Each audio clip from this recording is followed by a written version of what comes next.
At dahil nga sa sobrang init at sa mahal ng kuryente dito sa Occidental Mindoro, kaya hayan, nagpa-decide na kaming magpa-solar na lang para naman makatipid sa kuryente.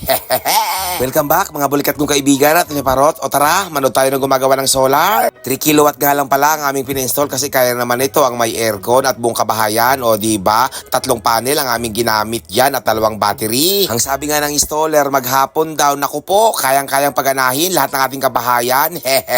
Laking tipid, diba? Lalo na ngayon sa sobrang init daw, kayang-kaya niyang paganahin yan. At syempre dahil solar nga, syempre yung panel ilalagay mo sa bubong, alangan naman sa loob, diba? Araw nga kailangan.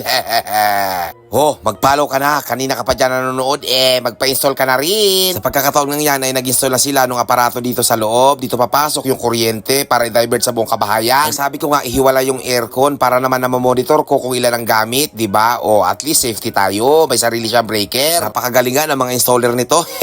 Di ko makuha yung pinagagawa nila. At syempre, nung matapos nga nilang i-connect lahat na mga diversion, wire, syempre maglo-load test tayo. Ayan, kita nyo, nag-blink. Solar power na gumagana dyan, di ba? Makakatipid na tayo nito ng maghapon at magdamag. At syempre, dahil solar power na nga tayo, syempre, ipapakita ko sa inyo yan. Naka-solar power na ang aming bahay. Goodbye, kuryenteng malaki. Magpalaw ka na. Maraming salamat sa iyo. Bye-bye.